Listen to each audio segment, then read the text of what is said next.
cette nouvelle étape sur la loi de moralisation de la vie publique. Les députés et les sénateurs n'ont pas réussi à s'entendre sur la suppression de la réserve parlementaire, un désaccord qui retarde leur départ en vacances. Leur session de travail est prolongée d'une semaine. Jean-Baptiste Marteau avec Geoffrey Berg. Députés et sénateurs devaient initialement partir en vacances ce soir. Raté, le gouvernement a dû prolonger d'une semaine la session parlementaire. Une semaine de plus à Paris et donc moins de vacances, ça ne plaît pas à tout le monde, comme Jean-Luc Mélenchon sur sa chaîne YouTube. Le journaliste dit « Ah, Mélenchon n'est pas content parce qu'il ne prend pas ses vacances. » Bah oui, c'est pas la peine de parler de rénovation de la vie politique si vous ne laissez pas les gens se reposer. Vous croyez que je suis quoi? Bah, comme tout le monde, hein. D'autres députés acceptent volontiers cette situation. Je ne m'accorderai que 2 semaines de congé à la fin du mois et je ne m'en plains pas. Parce que si on n'aime pas servir le peuple et nos concitoyens, franchement, il faut faire autre chose. Personne n'est obligé d'être député. Si les élus ne sont pas encore en vacances, c'est que le débat se poursuit sur la réforme de la réserve parlementaire. 130 000 € que chaque élu peut distribuer aux collectivités et associations de sa circonscription. Députés et sénateurs ne sont pas parvenus à se mettre d'accord sur sa suppression. Les sénateurs souhaitaient le maintien de cette pratique sous une autre forme un petit peu aménagée et nous souhaitions, en tout cas résolument, la suppression de la pratique de la réserve parlementaire. Au Sénat, on ne décolère pas. Le président de la commission des lois dénonce sur Twitter le passage en force des députés de La République En Marche pour imposer la suppression de cette réserve parlementaire. Pour les sénateurs, c'est une nouvelle attaque contre les petites communes. On veut supprimer les moyens que les députés ou les sénateurs ont d'aider les projets d'investissement, les écoles, les crèches, les terrains de sport, pour les communes les plus petites, celles qui ont le moins de moyens. Mais de qui se moque-t-on ? Un nouveau vote aura lieu mercredi prochain. L'Assemblée nationale aura, quoi qu'il arrive, le dernier mot. Le journaliste français indépendant Lou Bureau, placé en détention en Turquie, arrêté la semaine dernière à la frontière avec l'Irak. Il est soupçonné d'assistance à une organisation terroriste. Les policiers turcs auraient découvert des photographies et des interviews de combattants kurdes. Les autorités françaises ne se sont pour l'instant pas exprimées. Je vous le disais dans les titres, l'an passé, 5,5 millions de livrets A ont été transférés à la Caisse des dépôts des comptes inactifs. Et ce, depuis plusieurs années, un véritable pactole oublié par les propriétaires, puisqu'il y en a pour 1 milliard d'euros. Si cet argent vous appartient, pas de panique, hein, vous pouvez encore le récupérer. Mais il vous faut écouter les explications de Johan Rolla et d'Alain Location. C'est une traque impitoyable, lancée dans toutes les grandes banques françaises. La chasse au livret A oublié. Tous établissements confondus, l'année dernière, 5,3 millions de ces livrets d'épargne ont ainsi été fermés. Un record. Motif, ils étaient abandonnés par leurs propriétaires. Après 10 ans d'inactivité, la loi impose aux banques de fermer ses comptes. La mesure ne fait pas l'unanimité. L'argent, il ne doit pas rester dans une chaussette. On avancera. Comme autrefois. Bah oui, s'ils sont inactifs, je ne vois pas pourquoi on les laisse ouverts. Je trouve pas normal qu'on le fasse d'office. Moi, j'ai le cas de ma grand-mère, qui avait un compte d'épargne qui n'a pas été clos et qui a été redécouvert 30 ans après, je crois. Les banques ont évidemment le devoir d'alerter leurs clients avant de fermer leur livret. Mais sans réponse de leur part, cette épargne est transférée vers la Caisse des dépôts. Montant du pactole des comptes bancaires et des livrets A inactifs, 1,9 milliard d'euros. L'argent n'est pas perdu pour autant.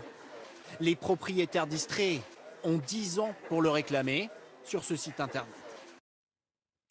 L'actualité en France, c'est aussi les difficultés auxquelles doivent faire face les professionnels de la filière canard. 7 mois après l'épidémie de grippe aviaire et l'abattage de 4 millions de palmipèdes, les éleveurs peinent à remettre la production en marche, en cause des animaux très surveillés et des indemnités qui tardent à arriver. Reportage dans le Gers d'Isabelle de Lyon et de David Bress. Des canards dans les prés, le Gers retrouve ses élevages. Mais ces canards-là sont sous haute surveillance sanitaire. Quand les canetons sont arrivés, à 3 semaines, ils ont eu déjà une analyse. Et ils en auront encore d'autres? Et ils en auront une avant de partir, quelques jours avant de partir. Touchée très tôt par la grippe aviaire en décembre, cette exploitation a été parmi les premières à reprendre fin mai. Mais parce qu'elle est aux normes, avec ses sas sanitaires pour accéder aux animaux. Il fallait s'y prendre un peu avant aussi. C'est celui qui a tout à faire aujourd'hui, là ça fait drôle quoi. Parce qu'un sas complet aujourd'hui préfabriqué, ça vaut 2500 €. Et c'est pas quand même une paille. 6 mois sans activité, 6 mois sans revenus, et les indemnités promises n'arrivent qu'au compte-gouttes. Pierre Pérez les attend toujours, alors que dans le même temps, il a dû investir, par exemple, pour ses trottoirs, désormais obligatoires autour des bâtiments. Là, aujourd'hui, c'est très long parce que les trésoreries sont vraiment à court. Et on espère que ça arrive vraiment dans les prochains jours. Certains, a priori, l'ont touché.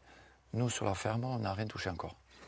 Ici, il a fallu patienter plusieurs semaines pour recevoir des canetons et encore 40% de moins que prévu. Car les cannes reproductrices, elles aussi, ont été victimes de l'épidémie. Il faut partager la pénurie. On se doute un petit peu que tout le monde doit avoir un petit peu de canetons. Et les couvreurs ne peuvent pas sortir, ils ne peuvent pas inventer les reproducteurs, ils n'y sont pas. Toute la filière se réorganise en s'entraidant. Pour relancer sa conserverie, Pierre Pérez a pu acheter des canards prêts à gaver chez un confrère dans une zone indemne de grippe aviaire. Grâce en fait à cette solidarité et cette aide qu'on a pu avoir à l'extérieur, on peut reprendre, on peut gagner ces 3 mois en gavage qui pour nous sont très importants. Ça peut aussi permettre de restocker de la marchandise pour la fin de l'année. Cet élevage fait vivre 13 personnes qui espèrent juste ne pas avoir à subir de nouvelles crises. La période des vacances, vous le savez, est plus particulièrement ciblée par les cambrioleurs. Sur les 250 000 commis chaque année en France, les 2/3 ont lieu pendant les mois d'été. Alors, comment partir tranquille? Sachez qu'il existe un service gratuit mis en place par la gendarmerie et la police qui propose de surveiller votre domicile en votre absence grâce à la géolocalisation. Nous avons suivi une brigade de gendarmes dans la région de Lille. C'est un reportage de Marianne Mas et de Dominique Mas. Pendant que vous profitez de l'été loin de chez vous, eux veillent sur votre maison. Ça s'appelle l'opération Tranquillité Vacances, facilitée par un nouvel outil, la géolocalisation des surveillances. J'ai immédiatement un onglet qui s'ouvre avec les renseignements sur l'habitation, notamment la personne qui y réside, l'adresse, la période d'absence, quand elle est partie et quand elle est censée revenir. Toutes les informations sont partagées en temps réel entre les patrouilles, là où avant elles étaient consignées dans un classeur papier, 107. peu adapté à l'augmentation des demandes. Entre 2009 où ça a été lancé et maintenant, il y a eu une augmentation exponentielle des demandes qui ont été effectuées. Et il arrive un moment où le support papier n'est plus suffisant, on ne peut plus suivre. Toutes les ouvertures des maisons sont vérifiées, garages, portes, fenêtres et vérandas. L'été, une période de cambriolage un peu particulière. On a tendance à dire que les cambriolages se font très souvent par la porte d'entrée. Non, vous avez les portes de garage, les baies vitrées, et puis après tout ce qui est fenêtre, hein. Bien évidemment, c'est plus simple. C'est plus sensible, c'est plus fragile. En France, sur près de 250 000 cambriolages commis chaque année, la majorité ont lieu pendant les mois d'été. Les gendarmes le constatent, ce sont de plus en plus des effractions d'opportunités. C'est plus comme avant. Avant, les cambriolages, on disait ils repèrent, ils reviennent et ainsi de suite. Maintenant, non, ils passent, il n'y a rien de particulier, ils s'arrêtent, ils refont un petit tour, ils regardent le quartier, ils s'arrêtent aussitôt, ils sonnent à la porte, personne ne répond, ils rentrent. Conseil utile quand vous partez, prévenir les voisins. Ils peuvent être des relais efficaces. C'est pour ça que je pensais qu'il y avait eu à nouveau une effraction. Non, nous sommes là dans le cadre des Ici, vérifications. plusieurs habitations ont déjà été cambriolées. En vacances, vos voisins nous ont signalé qu'ils partaient. Oui, et donc on fait des passages réguliers. C'est bien qu'on passe effectivement de temps en temps. Et vous passez aussi pour voir Ah oui, parce que je prends le courrier, donc voilà, forcément. Oui, on surveille effectivement, oui, tout à fait. La vérification a été faite, je vais donc valider que nous sommes bien passés aujourd'hui et qu'il n'y avait rien de particulier. L'opération existe depuis 1974, mais souffre encore d'un manque de visibilité. Un service pourtant gratuit, reconductible pour toutes les périodes de vacances, les petites comme les grandes. Dans votre trésor, on va s'intéresser maintenant à l'emploi saisonnier. Chaque année, plus de 700 000 personnes profitent de cette période des vacances pour travailler. On va voir dans un instant avec Julien Duponchel les secteurs et les régions qui proposent le plus de contrats. Mais d'abord, le reportage de Romain Novicki et Guillaume Marc. Ils sont allés à Noirmoutier, en Vendée, où pendant l'été, eh bien, la main-d'œuvre vient à manquer. Regardez. Noirmoutier, sa plage, son port de plaisance, ses terrasses bercées de soleil, ses touristes à vélo, un décor de carte postale avec cette année une ombre au tableau, le manque de saisonniers. Il n'y a pas assez de saisonniers, il n'y a pas assez de personnel, donc il faut un peu plus d'heures. On a l'habitude de trouver facilement, mais cette année c'est très compliqué. Et là, il me manque 2 vendeuses. Depuis janvier, 845 offres d'emploi saisonniers enregistrées et encore 70 postes à pourvoir aujourd'hui. Tous les corps de métier sont touchés par cette pénurie, comme dans cette boulangerie. Vous avez le pain rustique, monsieur? Tranché ou pas? Pas tranché? À sa tête, Catherine Thibault. Il lui manque 2 vendeurs. Cette année, aucun CV reçu par Pôle emploi. Elle misait sur des candidatures de dernière minute qui ne sont jamais venues.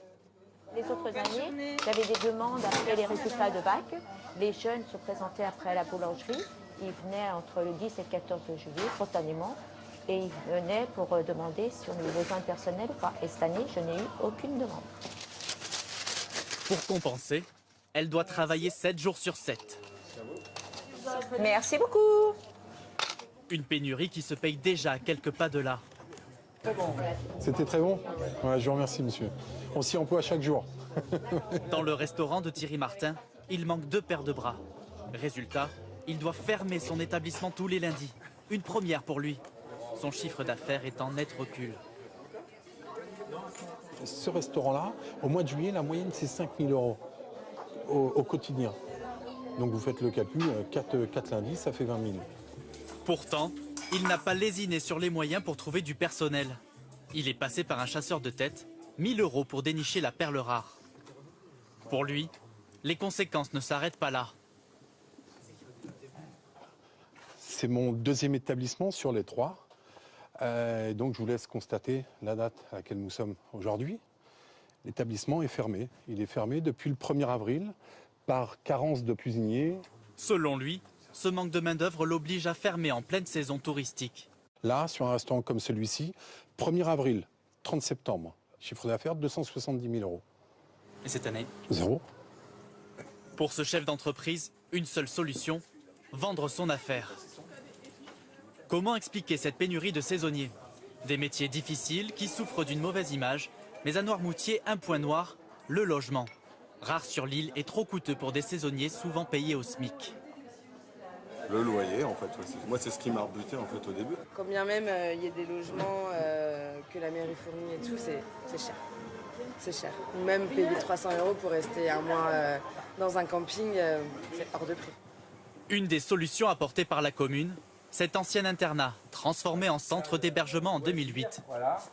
Espace détente, douche commune, chambre équipée. Ce foyer de jeunes a été rénové l'an passé. 96 lits sont à disposition pour les jeunes. On peut monter un peu parce que les chambres peuvent être étendues jusqu'à 4 personnes, donc ça peut aller jusqu'à 148, 150 personnes au maximum. Apprécié par ses locataires, le centre affiche quasi complet. Coût de la nuitée de 11 à 16 €. Une somme souvent à la charge des petites mains estivales. J'étais là déjà il y a quelques années. Avant, les employeurs ils payaient l'hébergement et là, ça se fait de moins en moins déjà. Vous payez combien? Au mois, c'est 375. C'était moins cher l'année dernière. Donc, bon, bah. Voilà. Je voulais être ici pour passer des vacances avec ma sœur et à côté de ça aussi pour gagner un peu d'argent pour l'année prochaine. Bon, je n'ai pas beaucoup gagné, ça va être un peu dur. Logement onéreux, salaire parfois peu attractif, profils inadaptés. Les professionnels du tourisme redoutent que cette pénurie ne s'aggrave.